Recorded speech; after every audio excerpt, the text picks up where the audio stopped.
여러분 안녕하십니까, 진성호입니다. 긴급 속보입니다. 역시 윤석열은 다릅니다. 윤석열 대통령 당선이 21일 인수위에서 경제 5단체와 오찬을 하면서 대한민국 경제계의 어려움을 들을 예정입니다.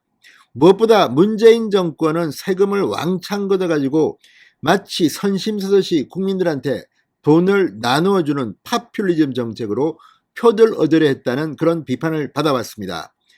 무엇보다 이 재계가 자율적으로 성장해서 파이를 키워서 그 혜택을 국민들이 봐야 하는데, 이 규제 만능으로 기업들의 의욕을 상실하게 만든 뒤 국민들을 그냥 마치 사회주의 국가처럼 그렇게 대접했다는 비판도 받고 있습니다.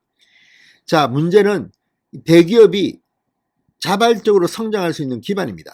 지금 대한민국 같이 세금을 왕창 뜯어내고 규제를 많이 하면, 그리고 노조가 민노총처럼 강하면 외국으로 떠납니다. 지금 삼성전자 공장들은요, 미국 텍사스로, 인도로, 중국으로 막 떠나고 있습니다. 그만큼 일자리는 줄어들고, 자, 그래서 지금 뭐 삼성전자가 뉴욕으로 간다는 말까지 나왔습니다. 본사가.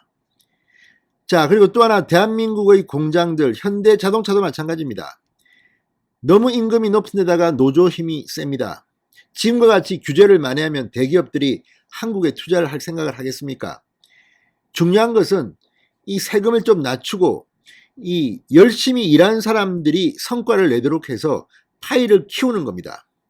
그런데 문재인 정권은 거꾸로 갔다는 비판을 받고 있습니다. 윤석열은 다릅니다.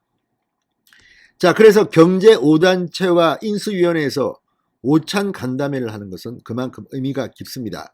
윤석열 당선인의 경제 쪽 첫 번째 이슈는 규제 완화입니다. 노조에 대한 견제이기도 합니다.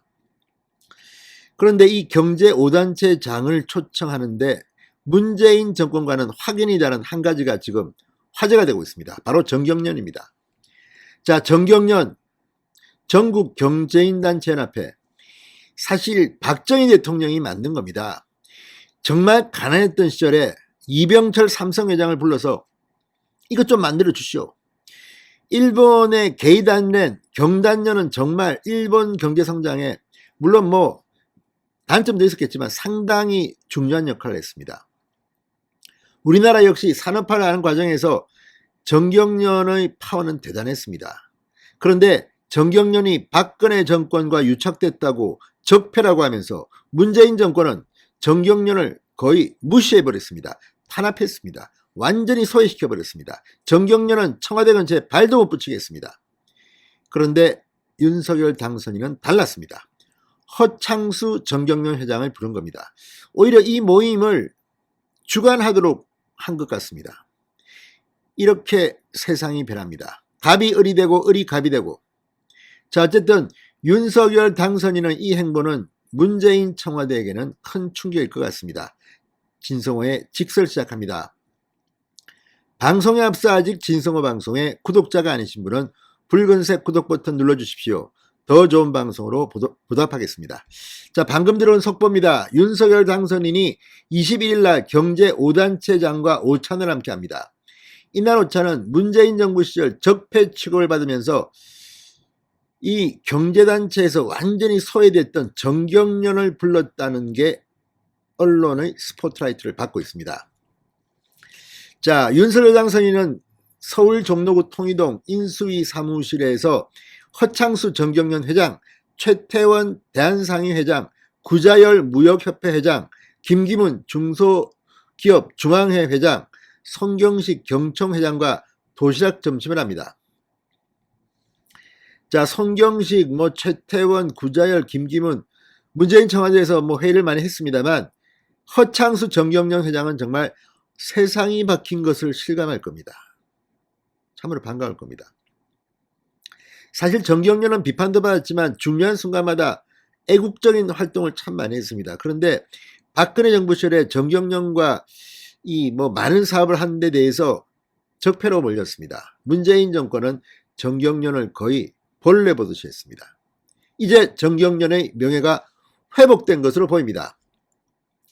자, 지난 9일 대선 이후 재계에서는 윤석열 당선인이 경제단체들 중 어느 단체를 가장 먼저 방문할지가 주요 관심사였습니다. 경제단체들은 윤석열 당선인에게 경제하기, 기업하기, 좋은 나라를 만들 수 있도록 정책 제안을 준비해왔습니다. 고 노무현 전 대통령은 대선 후 약 2주 뒤에 경제 5단체장 간담회를 열었습니다. 이명박 전 대통령은 대선 9일 뒤에 정경련을 시작으로 경제단체와의 만남을 시작했고, 박근혜 전 대통령은 대선 2일 뒤 중소기업 중앙회부터 먼저 찾아갔습니다. 문재인 대통령은 인수위 없이 취임한 데다 정경유착 꼬리를 꺾겠다는 공약에 따라 재계와 교류를 많이 하지는 않았습니다.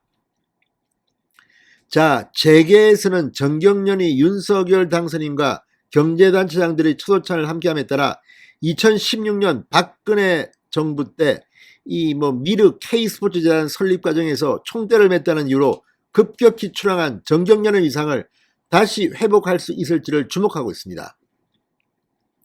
정경련은 문재인 정부 아래에서는 방미 경제사절단을 처음에 꾸릴 때부터 해외 순방 경제사절단, 청와대 신년회, 여당 주최 경제단체장 신년간담회 등에서 철저히 소외됐습니다. 정경련 패싱이란 말이 나왔습니다. 무슨 불온 집단 보듯이 했습니다. 이게 바로 문재인 정권의 패단인 겁니다. 자, 윤석열 후보자 이 캠프 시절부터 기업 자유를 강조해 왔습니다. 이제 정경련의 위상은 자연스럽게 회복될 것으로 보입니다. 윤석열 당선인은 소득주도 성장, 족보도 없는 그런 거 안 합니다. 민간 자율 성장입니다. 그러니까 민간 기업이 주도하는 혁신 성장이야말로 대한민국의 미래 먹거리를 찾을 거라고 확신하고 있고, 저는 이게 정답이라고 봅니다. 자, 지금 한국 투자의 80% 이상을 차지하는 게 대기업입니다. 윤석열 당선인의 시대에는 이제 규제가 좀 없어질란가요? 국회부터 빨리 혁신해야 됩니다. 빨리 2024년 총선을 통해 국회의원 비중을, 의석수를 국민의힘이 압도적으로 장악해야지 더 쉽게 경제계가 활개를 펼 수 있을 것 같습니다. 진성호의 직설이었습니다. 여러분 감사합니다.